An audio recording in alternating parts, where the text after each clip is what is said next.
Kenapa sih menggembala kambing? Karena menggembala kambing ini tidak mudah, menggembala domba ini tidak mudah, membutuhkan ketelatenan, membutuhkan leadership, kepemimpinan. Makanya kalau seandainya saya punya sekolah tuh, SDIT gitu, saya akan bikin satu training ya buat anak-anaknya apa, SDIT, SMBIT kayak apa kayak gitu kan, untuk apa namanya rihlah untuk mencoba menjadi penggembala kambing. Kenapa? Karena itu tarbiyah. Bagaimana bisa ngatur kambing-kambingnya supaya tetap nurut, bagaimana bertanggung jawab menghitung jumlah kambingnya, bagaimana menjaga kambingnya agar tidak masuk ke lahan orang lain, tidak dimakan serigala, ya. Itu adalah kerjaan Nabi Muhammad SAW sejak beliau umurnya 8 tahun. Mereka ada duluan, patungnya ada belakangan, mereka sembah belakangan. Padahal pencipta itu pasti lebih mulia dari yang diciptakan. Katakanlah iPhone diciptakan Steve Jobs. Steve Jobs itu lebih dahulu daripada iPhone. Kalau Steve Jobs itu nyembah iPhone, berarti itu sebuah kebodohan. Nah, itulah keadaan orang Mekah pada masa itu. Mereka menyembah sesuatu yang mereka paham. Begitulah kenapa dinamakan Asrul Jahiliyah, ya, zaman kebodohan. Bahwasanya Nabi Muhammad SAW adalah seorang yang sangat dimuliakan oleh Allah. Jadi Allah SWT memang berkenan untuk memilih Nabi Muhammad SAW jadi orang yang sangat mulia sekali. Sehingga punya kelebihan-kelebihan tadi itu, tidak pernah bermimpi basah, tidak pernah menguap, ya, kemudian keringatnya itu wangi, ludahnya, liurnya Nabi Muhammad itu sampai direbutkan oleh para sahabat. Hadis Sahih Bukhari. Jadi ada seorang kafir Quraisy itu lari ke kaumnya, kemudian dia bilang sama kaumnya, saya ini melihat satu fenomena yang sangat luar biasa. Fenomena apa? Saya melihat bahwasanya ketika Muhammad meludah, para sahabatnya itu menadahkan tangannya. Ini hadis Sahih. Jangankan ludah Nabi, hadirin, rambutnya Nabi saya diperebutkan ketika Nabi sedang tahallul, ya kan? Maka diperebutkanlah rambutnya Nabi Muhammad SAW, diperebutkan. Bahkan Sayyidina Khalid bin Walid itu mengambil rambut Nabi dan diletakkan di kopiahnya sehingga dia bisa menangkan peperangan dengan berkahnya rambut Nabi Muhammad SAW. Bahkan dalam sebuah hadis yang sahih, jubahnya Nabi SAW itu disimpan, dan apabila ada umat Islam yang sakit, maka baju itu direndam, airnya dipakai buat minum. Itu bisa menjadi obat, ya.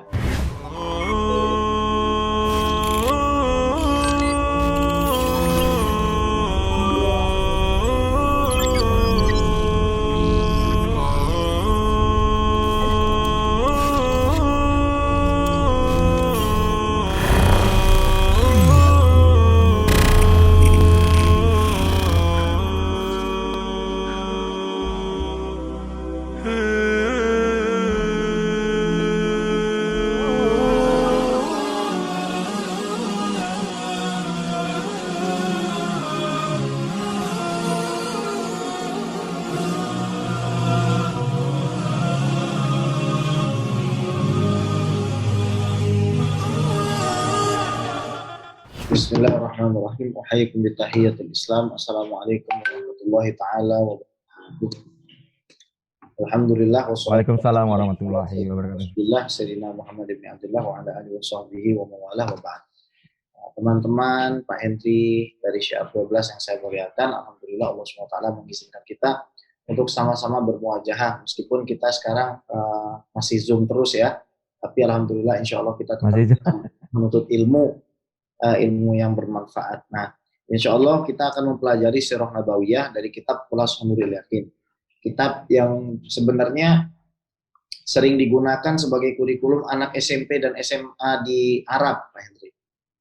Jadi untuk menjelaskan, ya, jadi tapi ini ya sangat bisa langsung nemplok di pikiran kita sehingga kita betul-betul mengetahui timeline kehidupan Nabi Muhammad SAW dan hal-hal yang sangat krusial di dalam fase kehidupan beliau. Karena kadang orang menjelaskan sirah itu terlalu melebar, sehingga akhirnya banyak hal yang sebenarnya penting tidak disebutkan. Nah, ini meskipun ini kurikulum anak SMP, SMA di Arab, di Mesir ya, tapi ini salah satu kitab yang seringkali dijadikan rujukan pada saat guru-guru kami juga mengajarkan sirah Nabawiyah sebelum masuk ke dalam pembahasan sirah yang lebih tinggi. Jadi isinya kitab ini adalah maklumat-maklumat penting ya, yang sangat berharga dan insya Allah kita akan mendapatkan manfaat dari pembacaan sirah ini. Bismillahirrahmanirrahim. Qala hafizahullahu ta'ala wa ra'ah wa nafa'ana bihi wa bil fiddarin amin. Ad-daurul awalu min hayati Rasulillah sallallahu alaihi wasallam. Putaran pertama dari kehidupan Nabi Muhammad Shallallahu Alaihi Wasallam. Sayyiduna Muhammad, Sayyiduna Tuhan kami. Muhammad adalah orang yang selalu terpuji. Ya, bahkan orang-orang non Muslim juga suka memuji beliau di zaman dulu dengan sebutan Al-Amin. Orang yang benci sama beliau pun menyebut beliau itu Al-Amin, ya, karena beliau itu terpuji. Wa Rasulullahi ilan nasi kafatan. Wajib bagi diri kita, ya. Wajib bagi diri kita untuk meyakini bahwa Nabi Muhammad SAW adalah Rasulullah yang paling sempurna. Saya kira tidak perlu screen share, Pak, karena beda kitabnya.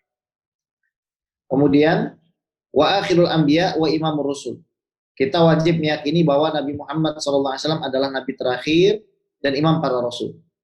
Jadi tidak boleh bagi diri kita punya keyakinan, tidak boleh bagi diri kita punya keyakinan bahwasanya ada Nabi setelah Nabi Muhammad SAW.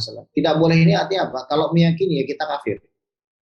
Jadi kalau ada orang meyakini bahwasanya ada Nabi setelah Nabi Muhammad, maka dia sudah jatuh dalam kafir. Dan kita juga wajib meyakini bahwa Rasulullah Muhammad SAW adalah Nabi yang paling sempurna. Itu juga harus kita yakini. Karena kalau kita meyakini ada Nabi yang lebih sempurna dari Nabi Muhammad SAW, berarti kita sudah punya keyakinan yang salah dan menyimpang. Karena dalam hadis yang sahih dikatakan, Ana sayyidu waladi Adam yaumil qiyamah wala fakhr. Sesungguhnya aku adalah tuan bagi bangsa Adam tanpa perlu aku membanggakan diri. Ya. Nabi Muhammad juga mengatakan Adam wa man dunahu tahta liwa'i yaumil qiyamah. Adam dan orang-orang yang ada di bawahnya, maksudnya para nabi yang ada setelah Adam itu adalah bernaung di bawah benderaku, naung di bawah liwaku di hari kiamat. Itu kata Nabi SAW. Jadi ini keyakinan kita, Bapak Ibu hadirin sekalian, ya. Kemudian ja'a bidinil islami alladzi la yaqbalullahu yaumal qiyamah dinan ghairahu. Nabi Muhammad ini membawa satu agama yang namanya agama Islam. Yang mana nanti di hari kiamat Allah tidak akan menerima agama selain Islam. Wa huwa min nasli sadati Quraisy. Dan Nabi Muhammad SAW ini dari orang-orang mulia dari kalangan Quraisy. Wa asyrafu qabilatin fi Makkah al-Mukarramah. Dan kabilah yang paling mulia di kota Makkah al-Mukarramah. Kita wajib pula meyakini bahwasanya Nabi Muhammad SAW ini suci dari segala perbuatan zina. Artinya apa? Kedua orang tuanya tidak pernah berzina dan kedua orang tuanya dinamakan ahlul fatrah. Apa itu ahlul fatrah? Ahlul fatrah adalah mereka yang tidak mendapatkan dakwah para nabi.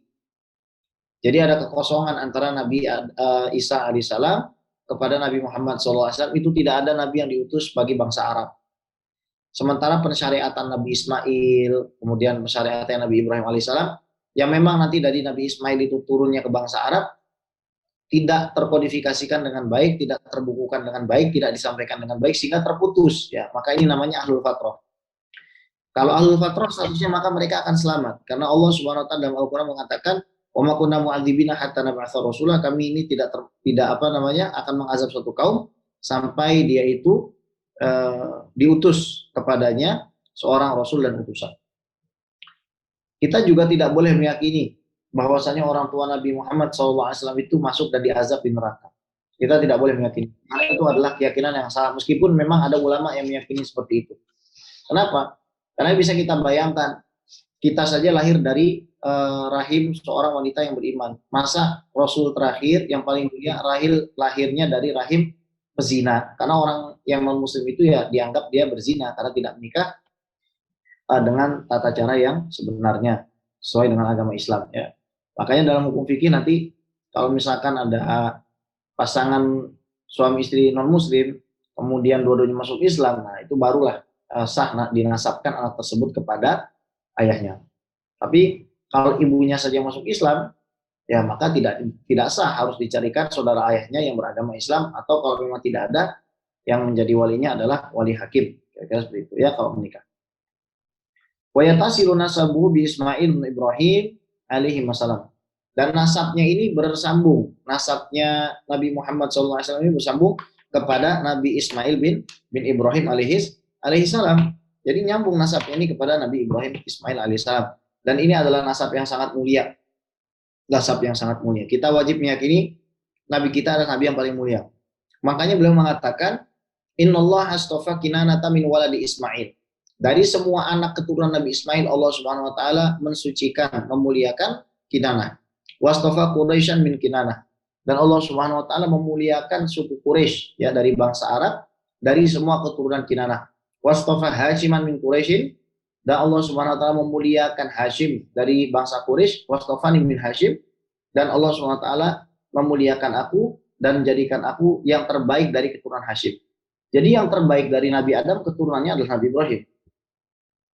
Setelah Nabi Ibrahim, keturunan terbaiknya Nabi Ismail. Setelah Nabi Ismail alaihissalam, keturunan terbaiknya adalah Kinanah. Setelah Kinanah adalah Quraisy, Quraisy Hashim, Hashim Nabi Muhammad SAW. Maka mustahil lah kalau kita ini betul-betul menggunakan akal sehat, Nabi Muhammad SAW lahir dari rahim seorang wanita yang kafir. Ya. Kita masuk ke bagian kedua. Ini kalau dicatat sangat bagus dan menarik ya. Nasabuhu wa wafatu walidihi. Nasabnya Nabi Muhammad SAW dan wafatnya kedua orang tuanya. Waliduhu, ya, ayahnya Abdullah, namanya Abdullah. Abdullah ini artinya hamba Allah. Dijuluki Misbahul Haramain karena memang kedua matanya, misbah itu lampu, Haramain itu Makkah Madinah. Sayyid Abdullah ini ayah Rasulullah dijuluki Misbahul Haramain karena beliau ini kalau malam hari matanya bercahaya, terang matanya itu ya. Bin Abdul Muttalib, putra daripada Abdul Muttalib. Sayyid Abdullah ini wafat umur 18 tahun. Ya, nanti kita akan bahas itu ya. Bin Abdul Muttalib. Abdul Muttalib ini kakeknya Rasulullah SAW. Nama aslinya Syaibatul Hamdi. Karena ketika dilahirkan punya satu helai uban. Baru lahir punya satu helai uban. Abdul Muttalib itu. Bin Hashim, bin Abdi Manaf, bin Qusay, bin Kilab. Nah ini penting bagi bapak-bapak mungkin yang belum tahu ya. Kami para zuriyah keturunan Nabi Muhammad SAW ini tidak sembarangan mengaku-ngaku kami ini Habib. Karena zaman sekarang juga ada orang seperti itu, Pak Henry mengaku dirinya Habib. Jadi untuk membuktikannya adalah kami terutama yang berasal dari Hadramut ya, kami pergi ke Robito Alawiyah atau Nakobatul Ashraf ya. Kami pergi ke Robito Alawiyah, kemudian kami menyebutkan 5 kakek kami seperti di sini disebutkan kan. Abdul Muttalib, Hashim, Abdi Manaf, Qusay, Kilab, 5 disebutkan. Jadi meskipun misalkan ada orang mukanya Arab banget, terus dia ngaku bahwasanya dia cucunya Nabi Muhammad SAW, tapi dirinya tidak bisa membuktikan nama 5 kakeknya itu, karena kami semua punya buku induk, maka dia tidak boleh dipanggil Habib. Tidak boleh, karena semua itu berbasiskan dokumen dan nggak bisa dipalsukan. Ya, kenapa nggak bisa dipalsukan? Sebabnya kita punya buku induk. Misalkan saya Ges bin Abdurrahman bin Ja'far bin Alwi bin Abdurrahman bin Abdullah bin Ahmad Assegaf. Saya Ges, anaknya Abdurrahman. Abdurrahman yang mana? Misalkan Abdurrahman yang putranya Ja'far. Oh, itu kan mengerucut. Misalkan tadinya Abdurrahman bin Ja'far ini ada 1000 orang. Dicari lagi Abdurrahman bin Ja'far. Ja'far putranya Alwi. Merucut lagi jadi 300. Yeah. Dikerucutkan lagi Alwi bin Abdurrahman, merucut lagi jadi 100. Kemudian bin Abdullah merucut lagi jadi 20. Bin Ahmad ternyata cuma ada 1 yang seperti itu. Ketahuan kalau misalkan nanti kerancuan itu banyak dinaikin lagi ke atas. Pasti enggak akan enggak akan lari dari situ insyaallah. Enggak akan lari dari situ. Nah, disinilah kita juga harus berhati-hati karena kita hidup di zaman di mana banyak orang yang ingin dimuliakan semata-mata dengan dia itu mengaku bahwasanya dia adalah keturunan baginda Nabi besar Muhammad Shallallahu Alaihi Wasallam. Ini kita patut berhati-hati ya. Kemudian wa ummuhu Aminah bintu Wahb, ibunya adalah Aminah binti Wahab bin Abdi Manaf bin Zuhrah bin Kilab. Aminah ini artinya wanita yang terpercaya, anaknya Wahab. Wahab ini anaknya Abdi Manaf ini anaknya Zuhrah, anaknya Kilab. Fatajtami'u ummuhu ma'a walidihi fi jaddihil khamis wa huwa Kilab. Maka bertemulah nasab ibu dengan ayahnya pada Kilab, ya, kakek kelima Nabi Muhammad SAW di ke atas. Walaqad tufiya waliduhu wa huwa fi batni ummihi. Dan Nabi SAW itu ketika dikandung oleh ibunya, ayahnya meninggal. Wa umruhu thamani asyrata sanatan, dan umur beliau 18 tahun. Wadufina bil Madinah, dikuburkan di Madinah. Ini letak kuburannya sampai sekarang saya belum tahu, Pak Henry. Oh iya. Letak kuburan ayahnya Nabi Muhammad SAW di Madinah. Ya, 18 tahun ya. Wadufina bil Madinah walam yatruku lahu syai'an minal mal, dan tidak meninggalkan harta benda. Nah, kemudian wiladatu wa radha'atuhu. Bagian ketiga kita akan membahas tentang kelahiran Nabi dan penyusuannya. Wulida sallallahu alaihi wasallam di Makkah yaumal itsnain. Nabi sallallahu alaihi wasallam ini lahir di kota Makkah hari Senin. Itu menjadi kemuliaan tambahan bagi kota Makkah selain ada Ka'bah. Karena seandainya tidak ada Nabi Muhammad sallallahu alaihi wasallam, tentu orang juga tidak mau mengunjungi Ka'bah seperti sekarang ini. Atsani asyar min Rabiul Awal amal fil. 12 Rabiul Awal tahun gajah. Jadi Nabi ini unik, Pak Hendri dan teman-teman. Lahirnya 12 Rabiul Awal hari Senin. Hijrahnya 12 Rabiul Awal hari Senin. Meskipun Muharram itu bulan Hijriah, tapi kenapa kok Rabiul Awal? Karena Rabiul Awal ini memang hijrah secara fisik, namun batinnya Nabi itu sudah hijrah di bulan Muharram. Karena bulan Muharram itu adalah bulan di mana Nabi dan para sahabat diboikot. Itu awalnya di bulan Muharram, dan beliau sudah berazam akan berhijrah untuk menyelamatkan para sahabatnya dari kehancuran, ya, baik itu secara moral dan material. Makanya hijrah itu Nabi Muhammad Shallallahu Alaihi Wasallam. Nah, kemudian wasumiya amul wiladati amal fil, dinamakan tahun kelahirannya itu sebagai tahun gajah. Li'anna malikal habasyata, karena raja Habasyi yang namanya Abraha al-Ashram, ya, arsala amma wiladati jaisan ila Makkah lihadmil Ka'bah, karena mengirimkan banyak sekali tentara bergajah untuk menghancurkan Ka'bah. Wa kana fihi firun azim fa ahlakallahu jaisha ikraman li wiladatihi ay wiladati Nabi sallallahu alaihi wasallam. Jadi akhirnya dihancurkanlah itu tentara Abraha. Allah kirimkan burung ababil sebagai pemuliaan kepada Nabi Muhammad SAW. Jadi Abraha ini iri kepada Ka'bah. Dia tidak bisa membayangkan kenapa ada kubus kotak begitu saja, tidak ada emasnya, tidak ada permatanya, tidak ada intan berliannya. Kenapa banyak orang datang dari penjuru dunia untuk tawaf di situ? Maka dia bikin satu rumah ibadah dia, karena dia beragama Kristen, yang dinamakan Baitul Qulais. Jadi Baitul Qulais ini, Pak Hendri, diciptakan, dibuatnya dari emas. Tapi tetap nggak ada yang mau datang. Tetap nggak ada yang mau mengunjungi. Kalaupun ada yang mengunjungi, tidak seperti kunjungan manusia ke Ka'bah. Ya, akhirnya dia iri dan dia ingin menghancurkan Ka'bah, tapi Allah menghancurkan. Warda'athu ba'da ummihi Suwaibah al-Aslamiyah. Yang menyusui Nabi SAW itu pertama adalah ibunya. Setelah ibunya adalah budaknya Abu Lahab, yang dibebaskan oleh Abu Lahab, karena Abu Lahab itu senang dengan kelahiran Nabi Muhammad SAW. Khadimatu ammi Abi Thalib, thumma Halimatu Sa'diyah ila an balagha umruhu 4 sanawat. Dan akhirnya Nabi diberikan kepada Halimatu Sa'diyah di Bani Sa'ad. Dan ini sudah merupakan kesepakatan para ahli sejarah bahwasanya ketika Nabi itu sampai ke Bani Sa'ad, Bani Sa'ad itu dalam keadaan kering kerontang, air susu perempuannya nggak keluar, air susu kambingnya nggak keluar, untanya kurus, kurmanya tidak ada yang berbuah, ya, saking keringnya. Tapi begitu Nabi datang ke situ, mulai menyusu kepada Halimatus Sa'diyah, maka berubah 180 derajat. Air susu perempuannya pada mengalir deras, kemudian kambingnya menjadi gemuk, untanya menjadi gemuk, dombanya menjadi gemuk, kurma berjatuhan dari pohonnya. Kenapa? Ya saking matangnya dan saking ranumnya, ya, Masya Allah itu. Ini memberikan kita pelajaran bahwa Nabi Muhammad SAW itu setiap mendatangi suatu kaum, beliau tidak mau mengambil, tapi memberi. Bayangkan, belum baligh saja beliau sudah memberi, kan? Memberi keberkahan, ya. Itulah barokahnya Nabi Muhammad SAW. Nah, maka kita ini harus gembira dengan kelahiran Nabi SAW.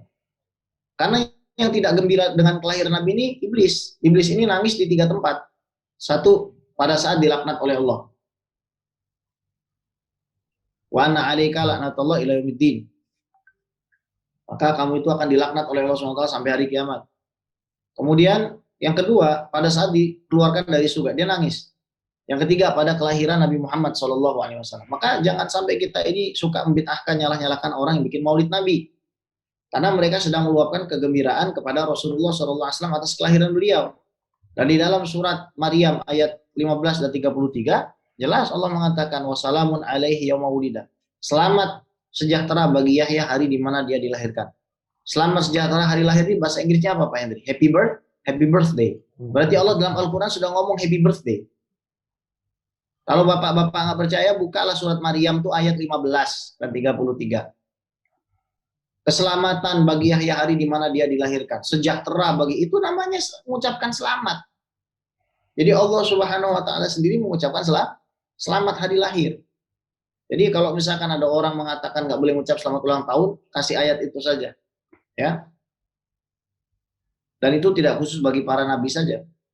Ayat 33-nya wassalamu alayya yauma wulidtu. Kata Nabi Isa, selamat sejahtera hari di mana saya dilahirkan. Jadi mengucapkan selamat ulang tahun itu boleh, syukur ya kan. Kalau ternyata dalam Al-Qur'an disebutkan selamat ulang tahun kepada Nabi Yahya, kepada Nabi Isa, maka lebih wajib bagi diri kita mengucapkan selamat ulang tahun kepada imamnya para nabi, yaitu Nabi Muhammad Shallallahu alaihi wasallam ya. Dan jangan kita membid'ahkan amalan-amalan yang dilakukan saudara-saudara kita ya. Mereka baca maulid itu artinya baca sirah sejarah Nabi Muhammad SAW dan dilakukan ya, dan itu pun diperbolehkan dalam syariat. Dalilnya sangat banyak. Kalau kita memang senang dengan kelahiran Nabi, macam-macam bisa kita lakukan. Bikin kajian seperti ini bentuk merayakan maulid Nabi. Kemudian sedekah jariah, niatkan untuk merayakan maulid Nabi, merayakan kelahiran Nabi Muhammad SAW. Kemudian membelikan istri baju, memasak buat suami, ya kan? Kemudian memberikan anak mainan, niatkan untuk memuliakan Nabi Muhammad SAW. Kasih makanan ke tetangga, dia untuk memuliakan Nabi Muhammad SAW. Itu semua akan jadi pahala yang luar biasa. Ya. Dan Nabi itu diasuh sampai tahun keempat. Jadi ketika tahun keempat itu terjadi peristiwa yang sangat luar biasa, yaitu Nabi Muhammad SAW dibedah. Jadi ketika dibedah itu Nabi dalam keadaan sadar, bukan tidur. Jadi bagian hatinya itu dicuci ya, menggunakan air zam-zam, dan wadah yang menampung air zam-zam itu terbuat dari emas. Ini bukan artinya hati Nabi itu kotor, melainkan ini artinya Nabi disucikan, dibersihkan di atas kesuciannya. At-tazkiyah fawqa tazkiyah wa tathhir fawqa tathhir. Jadi di atasnya kesucian itu diberikanlah Nabi Muhammad SAW itu kesucian. Seperti itu ya. Dan ada seorang anak yang melihat Nabi Muhammad itu sedang dibelah dadanya oleh malaikat. Maka dia lari tunggang langgang, dia mengatakan qataluhu, Muhammad sudah dibunuh, Muhammad sudah dibunuh, Muhammad sudah tiada. Nah, akhirnya satu kampung datang tuh dari Bani Sa'ad ke ladang tersebut. Ternyata darahnya memang ada, tapi Nabi Muhammad gak ada masalah. Nabi Muhammad tenang-tenang aja. Maka mereka tahu lah bahwasanya beliau ini bukan manusia biasa. Nah, Halimatus Sa'diyah ini, beliau ini termasuk orang yang hidupnya itu sampai menyaksikan Rasul jadi Nabi. Jadi mungkin ada yang bertanya gini, Pak Hendri dan teman-teman. Loh, Bib, siapakah figur yang menceritakan kisah ini? Gitu kan? Kan nggak mungkin Nabi menceritakan hari lahirnya sendiri kan? Nggak mungkin Nabi menceritakan beliau disusui kan? Jadi yang menceritakan semua itu siapa? Ya Halimatus Sa'diyah salah satunya. Ya. Baik. Sekarang kita masuk bagian keempat. Wafatu ummihi wa hadwanatuhu. Wafatnya ibunya Nabi SAW dan penyusuannya. Tufiyat ummuhu sallallahu alaihi wasallam wa fi sadisa min umrihi. Nabi Muhammad SAW harus mengalami musibah ya. Ketika ibunya wafat pada saat beliau berumur 6 tahun, dikatakan 5 tahun. Wahya raji'atun fil minal Madinah, dan ibunya ini sedang pulang dari Madinah. Wa qad dhahaba ila Madinah li ziyarati qabri abihi wa ma'aha jaddu Abdul Muttalib. Dan Siti Aminah ini ke Madinah untuk menziarahi makamnya suaminya Sayyid Abdullah bersama Sayyid Abdul Muttalib. Wa qad dufinat bil Abwa, dan Siti Aminah ini dimakamkan di Abwa, wahya qaryatun baina Makkah wal Madinah. Ia adalah sebuah desa kecil antara kota Makkah dan Madinah. Fahadinatuhu ummu Aiman khadimatu abihi Abdullah. Jadi setelah Nabi SAW itu dibawa lagi ke Mekah, maka ketika ibunya sudah meninggal, maka disusuilah ya, diasuhlah oleh Ummu Aiman. Kita masuk bagian kelima, tarbiyatuhu wa wafatu jaddihi. Pendidikan Nabi Muhammad SAW dan wafatnya kakeknya. Qama bitarbiyatihi ba'da wafati ummihi jaddu Abdul Muttalib. Jadi yang mengurusi Nabi Muhammad SAW setelah kedua orang tua yang meninggal adalah kakeknya Abdul Muttalib. Wa kana yuhibbu aktsar min hubbi li auladihi.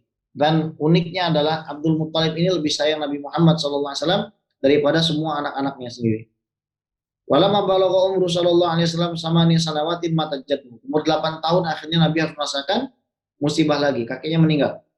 Ba'da'an kafalahu sanatain, setelah mengurusnya 2 tahun.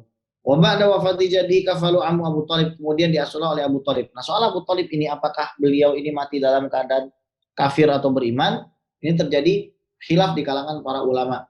Ada yang mengatakan ulama sunnah Abu Thalib ini mati dalam keadaan kafir. Kenapa? Karena ada hadis Sahih Bukhari yang mengatakan Abu Thalib itu diazab di neraka, ya, naik ke atas sendal yang terbuat dari api. Sebagian ulama lagi mengatakan ya Abu Thalib ini akan diselamatkan oleh Nabi Muhammad SAW dengan syafaat beliau. Kita bagaimana Habib? Kita cukup tidak bicara, ya, karena seandainya kita benar pun nggak manfaat, seandainya kita salah pun lebih tidak manfaat, ya. Ya. Wa kana sallallahu alaihi wasallam fi muddati kifali ammihi qa'iman bima qasamahu Allah wa yasarullah. Dan Nabi ini ketika jadi tanggungan pamannya, beliau sallallahu alaihi wasallam ini tidak lantas merepotkan, beliau ini tidak lantas menyusahkan. Nabi ini justru malah mandiri gitu, dan beliau itu menggembala kambing. Jadi beliau ini dari kecil sudah suka menggembala kambing. Dan ini patut dicatat bahwasanya kata Nabi sallallahu alaihi wasallam, "Ma ba'asallahu nabiyyan illa ra'al ghanam." Tidaklah Allah SWT mengutus seorang nabi dan rasul melainkan pasti menggembala kambing. Kenapa sih menggembala kambing? Karena menggembala kambing ini tidak mudah, menggembala domba ini tidak mudah, membutuhkan ketelatenan, membutuhkan leadership, kepemimpinan. Makanya kalau seandainya saya punya sekolah tuh SDIT gitu, saya akan bikin satu training ya buat anak-anaknya apa, SDIT, CBIT kayak apa kayak gitu kan, untuk apa namanya rihlah untuk mencoba menjadi penggembala kambing. Kenapa? Karena itu tarbiyah. Bagaimana bisa ngatur kambing-kambingnya supaya tetap nurut, bagaimana bertanggung jawab menghitung jumlah kambingnya, bagaimana menjaga kambingnya agar tidak masuk ke lahan orang lain, tidak dimakan serigala, ya. Itu adalah kerjaan Nabi Muhammad SAW sejak beliau umurnya 8 tahun. Ya. Walamma balagha tasya min umurihi safaru ila Syam ma'ami Abi Thalib bitijarah. Dan Nabi SAW pada umur 9 tahun beliau juga safar ke Syam untuk berdagang bersama pamannya. Walamma qaruba min Busra ra'ahu rahib Buhaira. Ketika sampai di Busra di Syam di Suriah, ya, ada seorang rahib yang namanya Bahira, ya. Fa akhbaru ammahu bi annahu sayakunu akhirul anbiya. Maka dikasih tahu kepada Abu Thalib. Abu Thalib kan pertama bilang, "Ini anak saya, ini bukan anak kamu." Kata rahib itu, "Ini bukan anak kamu. Dari mana kamu tahu ini bukan anak saya?" Karena dia ini adalah seorang nabi dan rasul dan akan diangkat jadi seorang nabi dan rasul. Ya, kamu bukan ayahnya, kamu pamannya. Tahu rahib itu. Makanya orang Yahudi itu dilaknat. Kenapa? Karena mereka itu sama Allah disifatkan apa? Alladzina atainahumul kitaba ya'rifunahu kama ya'rifuna abnahum. Orang-orang Yahudi dan Nasrani itu mengenali Rasulullah seperti mereka mengenali anak mereka sendiri. Ini Al-Quran. Mereka tahu Rasulullah itu benar, mereka tahu Rasulullah ini hak, tapi mereka dustakan, maka mereka kafir. Ya, meskipun mereka menyembah Allah misalkan, tapi mereka kafir kepada Nabi Muhammad SAW. Ya. Kemudian maka dikasih tahu sama Bahira, wa talaba minhu ayarji'a bihi khaufan alaihi min aduwi wa yataraqqabuhu. Bilang sama Abu Thalib, "Wahai Abu Thalib, kamu bawa ini anak saudara kamu untuk pergi ke Mekah, karena kalau sampai orang Yahudi ini ngelihat Muhammad pasti mereka akan berusaha membunuh Muhammad." Ya. Wa qad istadalla ala nubuwati bi alamati alati fi kutubi alkitab. Dan akhirnya dia membuktikan kepada Abu Thalib, ini loh buktinya kalau dia akan jadi nabi. Ya, ini loh buktinya dia akan jadi nabi. Ini Masya Allah, dikasih tahu tuh bukti-buktinya. Dia bukan anak seorang raja, kemudian dia tidak memperjuangkan dirinya sendiri, kemudian dia juga Nabi Muhammad SAW bukan termasuk orang yang gila harta, tahta jabatan dunia wanita, ya. Itu semua dikasih tahu tentang ciri-ciri khususiatnya karena Nabi Muhammad Shallallahu Alaihi Wasallam. Ya. Kita masuk ke dalam bab ke-7. Safaratul tsani ila Syam. Safar Nabi kedua ke Syam. Fil khamis awan ishrun min umrihi sallallahu alaihi wasallam safara ila Syam maratan saniyatan fi tijarati li Sayyidah Khadijah. Maka pada saat umur 25 tahun Nabi Muhammad sallallahu alaihi wasallam, ya. Ada yang mengatakan 20 tahun, ya, yang paling betul 20 tahun, ya. 25 tahun ini disebutkan dalam kitab ini. Maka pada saat umur 25 safar tijarah, ya berdagang untuk Siti Khadijah, ya, dan ditemani seorang budak laki-laki yang namanya Maisaroh. Tapi kalau di Indonesia Pak, Maisaroh ini nama perempuan. Sebenarnya Maisaroh ini nama laki-laki, bukan nama perempuan, bukan nama perempuan. Ya. Kemudian Maisaroh ini melihat keunikan di dalam Nabi SAW. Saya heran dengan orang ini, kok nggak ada baunya.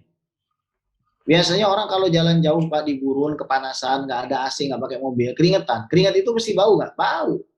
Meskipun kita pakai minyak wangi kayak gimana pun mesti bau, ya kan? Apalagi perjalanannya berbulan-bulan. Tapi ini kok semakin wangi orang ini. Bingung lah Maisaroh itu kan. Terus ngeliat ke atas, kenapa kok ada awan yang menaungi orang ini ya? Ini orang sebenarnya siapa? Kok dia dinaungi awan, mau ke mana-mana dinaungi awan. Tidak pernah tuh Nabi kepanasan. Kemudian yang lebih heran lagi, Nabi Muhammad SAW tidak punya bayangan Pak Henry. Bingung lah Maisaroh ini orang bayangannya kemana? Ya kalau kita kesel dengan orang, kita tidak mungkin injak tangannya, injak kakinya, apalagi injak kepala, tapi kan kita bisa injak bayangannya. Jadi Nabi diciptakan tanpa bayangan itu kenapa? Fungsinya adalah supaya Nabi itu tidak dihinakan siapapun. Ya. Kemudian dan Siti Khadijah ini sudah jatuh cinta duluan kepada Nabi Muhammad SAW, karena Nabi Muhammad SAW itu orangnya jujur, ganteng, cakep, ya, baik, kemudian amanah. Sehingga akhirnya Siti Khadijah ini punya rasa cinta, tapi Siti Khadijah tidak pernah berani menyampaikan rasa cintanya kepada Nabi Muhammad SAW. Nggak pernah itu menyampaikan rasa cinta, nggak berani, ya, nggak berani. Kenapa sebagai nggak berani? Karena Siti Khadijah ini punya pengalaman buruk. Bukan dengan suaminya, tapi saudaranya itu menyatakan cinta kepada ayah kandung Nabi Muhammad SAW, Sayyid Abdullah, tapi ditolak. Jadi Siti Khadijah punya saudara sepupu perempuan ingin nikah dengan ayahnya Rasulullah, tapi oleh ayahnya Rasulullah ditolak. Gitu. Makanya Siti Khadijah ini bingung. Kalau saya ini harus harus nyatakan cinta duluan, ya nanti saya ditolak, berarti keluarga saya menanggung malu. Akhirnya datanglah seorang namanya Nafisah binti Munabbi, temannya Siti Khadijah. Temannya Siti Khadijah bilang ke Nabi Muhammad SAW, ya Muhammad, ara'aita idza du'ita ila darin fiha syarafun wa man wajah. Ya Muhammad, bagaimana pendapatmu kalau kamu dipanggil untuk masuk ke dalam satu keluarga, satu rumah. Di situ ada kemuliaan, ada keistimewaan, ada pahala, ada pangkat, ada jabatan, ada tahta, ada harta, ada perempuan yang sangat cantik. Maka Nabi Muhammad mengatakan tilka Khadijah wa rabbil Ka'bah, demi Allah itu ada Siti Khadijah. Nah, di sini kita bisa mengambil pelajaran lagi bahwasanya Siti Khadijah, Ummunah Khadijah itu adalah seorang wanita yang paling cantik, paling indah, dan kita tidak bisa masuk surga sebelum Siti Khadijah masuk ke dalam surga. Maka kenalilah Siti Khadijah itu. Dan akhirnya Nabi Muhammad mengatakan tilka Khadijah wa rabbil Ka'bah, demi Allah itu pasti Khadijah. Nabi tidak banyak bicara. Lalu Nabi Muhammad SAW datang ke pamannya Abu Thalib mengatakan, paman aku ingin menikahi Siti Khadijah. Akhirnya dilamarlah Siti Khadijah, langsung diterima. Dikatakan maharnya adalah 100 ekor unta. Kalau satu ekor unta itu 80 juta, mahar Nabi 8 miliar. Pak. Insya Allah. Di zaman dimana perempuan dikubur hidup-hidup. Di zaman dimana perempuan disuruh berbuka baju. Di zaman dimana perempuan itu diperjualbelikan di pasar, seperti bawang merah, bawang bombay. Tapi Nabi Muhammad SAW mendobrak tradisi tersebut dengan apa? Dengan beliau itu membayar mahar dengan jumlah yang sangat fantastis. Jadi soalnya ingin mengatakan kepada kaumnya, beginilah cara yang terbaik untuk menyikapi hubungan kita dengan perempuan. This is how Islam mengajarkan kita how to treat the woman, untuk memuliakan perempuan. Ya. Bukan artinya mata duitan, artinya Nabi itu sangat menghargai. Ya. Nah kemudian, dan umur Siti Khadijah ini 40 tahun, arba'in sana. Dan umur Nabi itu 25 tahun. Jadi terpaut kurang lebih 15 tahun. Ya. Kemudian yang ke-9, hukmuhu baina Quraisyin fi wadil hajar aswad. Jadi bagaimana Nabi Muhammad SAW ini menjadi hakim bagi orang-orang Quraisy, ya, menjadi hakim bagi orang-orang Quraisy. Ini kelebihannya Nabi Muhammad SAW. Jadi hakim bagi orang-orang Quraisy. Wa fil khamisati wa salasin min umrihi hadamat Quraisyun al-Ka'bata wa jaddadat bina'ah. Maka pada saat umur beliau 35, kaum Quraisy itu ingin mentarmim, merenovasi Ka'bah. Dengan cara apa?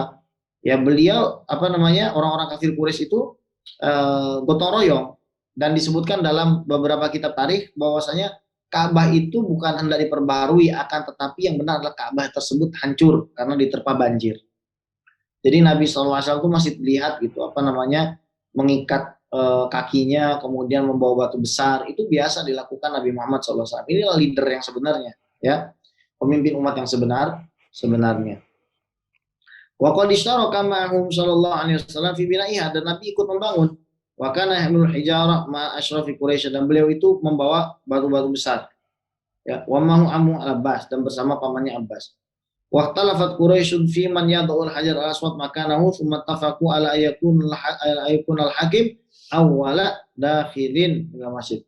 Maka mereka sepakat siapapun yang datang ke Masjidil Haram ini yang pertama kali datang, maka dia menjadi hakimnya. Karena kita tidak mungkin berseteru terus seperti ini. Harus ada yang menjadi hakim. Ya.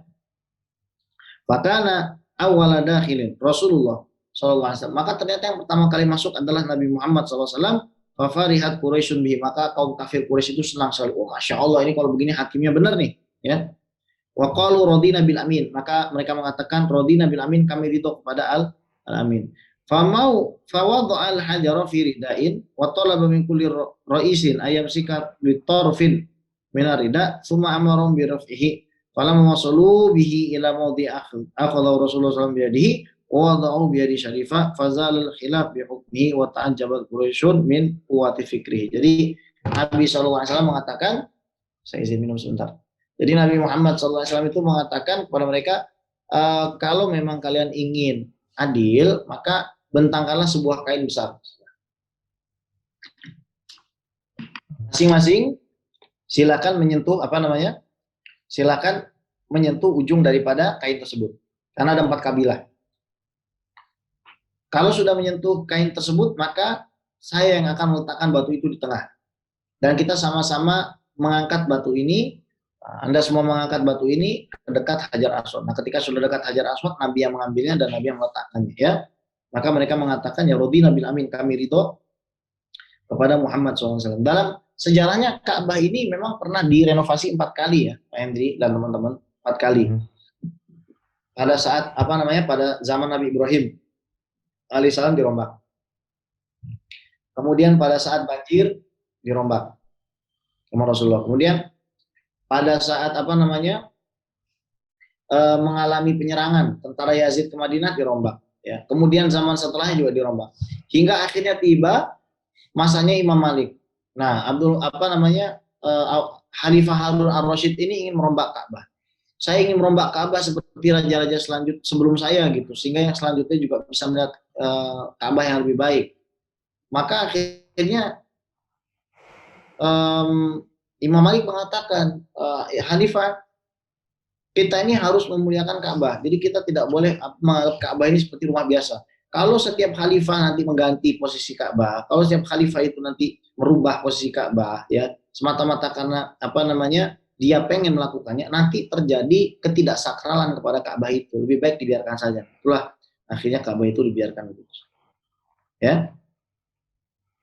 Kemudian yang ke-10, nasyatu sallallahu alaihi wasallam. Bagaimana sih kehidupan Nabi, perkembangan Nabi sallallahu alaihi wasallam sebagai seorang anak, sebagai seorang pemuda, ya. Ishtahara sallallahu alaihi wasallam baina qaumi bi jamil khisalil mahmudah. Jadi Nabi itu sudah terkenal di antara kaumnya sebagai orang yang punya kualitas sangat luar biasa. Asidki, jujur, wal amanah, amanah, wal ilmu, lembut orangnya, wal haya, malu, wat tawadu, rendah hati, hatta laqabuhu bil amin, sampai mereka menamakan Nabi sebagai amin. Wa kana qaumu wa ashiratuhu yuhibbunahu hubban 'azima. Dan keluarga Nabi sallallahu alaihi wasallam ini sangat mencintai Nabi. Wa yahtarimunahu ihtiraman zaida, dan sangat suka sekali menghormati, ya, menghormati daripada Nabi Muhammad sallallahu alaihi wasallam. Wa qad hafidhahullahu mundu sigri min amal jahiliyah falam yashrab khamra walam yasjud bisono. Maka Nabi juga dimuliakan. Sebelum diangkat jadi Nabi dan Rasul, Nabi tidak pernah sekalipun minum khamar ataupun sujud ke berhala. Jadi Nabi itu pernah memang dalam masih kecil diajak teman-temannya ke kota Makkah. Ayo Muhammad, kita pergi ke kota Makkah, kita bersenang-senang di kota Makkah. Nah, Nabi yang lugu dan polos ini mengikuti, akan tetapi ini yang disebut sebagai irhas. Irhas itu adalah penjagaan Allah SWT kepada seorang nabi dan rasul sebelum mereka diangkat jadi nabi dan rasul. Jadi dijaga itu, ya, dijaga Nabi Muhammad. Akhirnya ketika sudah sampai kota Mekah mau dekat tempat hiburan itu ada sebuah pohon, akhirnya Nabi tertidur, dibikin sawah tertidur di situ. Kemudian dibangunin sama temannya, ayo Muhammad pergi. Nah, Nabi ketika itu terbangun dan tertidur lagi. Nah, setelah itu Nabi berjanji saya tidak akan pernah pergi lagi ke sana. Ya, saya tidak akan pernah mengikuti teman-teman saya. Makanya kita pilih teman yang baik. Bib, kriteria teman yang baik itu apa? Oh, sangat mudah. Satu, man dzakarakumullah yaitu kalau kamu lihat dia, kamu mengingat Allah. Yang kedua, man zada fi ilmikum mantiku. Kalau dia ngomong bicara, ilmu akan bertambah. Kemudian yang ketiga, man raghabakum fil akhirati amalu, dia yang apabila beramal membuat kamu semangat untuk mencapai akhirat, ya. Baik. Nah, kemudian yang 11 ya, hayatuhu ubaila risalah. Kehidupan Nabi sebelum dia utus menjadi nabi dan rasul. Hinama qarabal arba'in min umrihi ahabbal ibti'ad anin nas wal ibadah. Jadi Nabi Muhammad SAW ini ketika sudah sampai umur 40 ya, sudah sampai umur 40, maka ingin menjauhi manusia dengan ibadah. Walaqad ikhtara li ibadihi ghara Hira wa huwa jabalun ala tariqi Makkah. Dan Nabi memilih melalui jalan tersebut, melalui jalur Gua Hira, ya. Nabi SAW itu beruzlah di Gua Hira, wahwa jabalun ala tariqi Makkah, dan dia adalah gunung yang ada di jalan Makkah. Jadi Gua Hira ini kalau kita naik ke atas ini sangat jauh ya, sangat jauh, sangat melelahkan. Dan Nabi SAW ini dibantu oleh Siti Khadijah ya. Jadi setiap Nabi SAW ini habis bekalnya, maka Nabi SAW akan turun ke bawah mengambil bekal. Kadang-kadang Siti Khadijah naik ke atas mengantarkannya, ya. Karena Nabi SAW ini sudah kebingungan, dalam keadaan bingung melihat kaumnya kok seperti ini, ya. Anak perempuan dikubur hidup-hidup, kemudian perempuan diperjualbelikan, kemudian kalau misalkan ada perempuan yang ditalak suaminya tidak boleh menikah lagi, perempuan tidak boleh mewarisi, kemudian umatnya ini kok masih menyembah berhala. Jadi Nabi ini bingung, minum khamar, ya, mabuk-mabukan. Nggak benar anggapan bahwasanya di zaman Rasulullah itu keadaannya normal, nggak benar ya. Jadi Nabi itu diutus pada saat keadaan manusia sedang parah-parahnya. Bukan hanya di negara Arab. Kalau kita baca katakanlah karangan Imam Asy-Syahrastani Al-Milal wa Nihal, maka kita akan dapati fakta bahwasanya di negeri Persia itu diperbolehkan seorang ayah menikah dengan putrinya, seorang ibu menikah dengan anak laki-lakinya. Itu namanya aliran Masdakiyah. Aliran Masdakiyah itu. Ya. Kemudian kita bisa tukeran istri. Misalkan ada A punya istri, B punya istri, dia bisa tukeran. Alasannya apa? Karena kita bersarikat dalam istri kita. Jadi istri itu dianggap seperti air, dianggap seperti rumput, dan dianggap seperti api yang dipersyarikatkan antara manusia. Nauzubillah, ya. Nauzubillah. Nah, disinilah akhirnya Nabi SAW ini khulwat gitu, menyendiri, minta tolong kepada Allah SWT, ya kan? Nah, inilah ringkasan daripada bagian pertama dari kehidupan Nabi SAW. Nah, kita masuk ke dalam bagian kedua. Ad-dauru tsani min hayati Rasulillah SAW. Bagian kedua dari kehidupan Nabi Muhammad SAW. Walamma balagul arba'in, dan ketika sudah sampai 40 min umrihi, dari umurnya, ba'atsahullahu, Allah mengutusnya, basyiran sebagai pemberi kabar gembira, wa nadhiran, dan sebagai pemberi peringatan. Wada'iyan ilal haqi, dan yang memanggil kepada kebenaran, biiznihi, dengan izin Allah, wasirajan munira, dan juga pelita yang menerangi. Wa qad budi al wahyu birru'ya as-shadiqah, dan wahyu itu dimulai dengan Nabi bermimpi, mimpi yang baik. Fakana la yara syai'an fi naumi illa tahaqqaqa fi yaqadhati. Maka yang uniknya Nabi ini kalau melihat sesuatu dalam tidur pasti terjadi pada saat dia bangun, sallallahu alaihi wasallam. Summa nazala alaihi ruhul amin, kemudian turunlah malaikat Jibril alaihi salam, wa huwa yata'abbadu fi ghari Hira, dan Nabi sedang beribadah di Gua Hira. Wa 'allamahu kaifa yahdin nas as-siratal mustaqim, dan malaikat Jibril mengajarkan gimana cara kamu Muhammad memberikan hidayah. Wa yurshiduhum ila tiba'i dinil qawim, dan bagaimana kamu menjadi mursyid mereka supaya mereka mengikuti agama yang lurus, ya. Itu pada saat umur Nabi 40 tahun. Jadi malaikat Jibril ini adalah malaikat yang punya 600 sayap. Bahkan dikatakan apabila malaikat Jibril alaihissalam itu membentangkan sebagian sayapnya, seluruh isi bumi ini akan tertutupi oleh sayap malaikat Jibril alaihissalam. Dan malaikat-malaikat itu disebutkan dalam Al-Quran itu Zawi ajnihatin masna wa sulasa wa ruba. Jadi malaikat itu ada yang punya sayap 2, ada yang punya sayap 3, ada yang punya sayap 4. Nah, para ulama mengatakan disinilah hikmah sholat 5 waktu. Sholat subuh 2 rakaat, maka kita kalau selesai sholat subuh, insya Allah jadi malaikat yang bersayap 2. Sholat duhur 4 rakaat, sholat yang 4 itu, ya kan? Sholat yang 4 itu juga kalau kita saya lakukan dengan khusyuk, maka kita juga seolah-olah menjadi malaikat.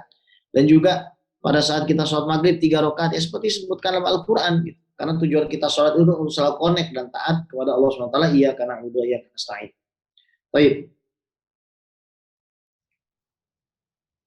Kemudian halatul Arab qabla Islam. Kita akan membahas keadaan orang Arab sebelum agama Islam. Kanal Arab qabla Islam musyrikun. Kanal Arabu qabla Islam musyrikin. Mereka sebelum datangnya agama Islam itu orang-orang yang berbuat syirik, ya. Mereka nyembah patung, ya'budunal asnam wa yuqaddisunahu. Mereka memuliakan patung-patung tersebut. Jadi lucu gitu. Mereka ada duluan, patungnya ada belakangan, mereka sembah belakangan. Padahal pencipta itu pasti lebih mulia dari yang diciptakan. Katakanlah iPhone, diciptakan Steve Jobs. Steve Jobs itu lebih dahulu daripada iPhone. Kalau Steve Jobs itu nyembah iPhone, berarti itu sebuah kebodohan. Nah, itulah keadaan orang Mekah pada masa itu. Mereka menyembah sesuatu yang mereka paham. Begitulah kenapa dinamakan asrul jahiliyah, ya, zaman kebodohan.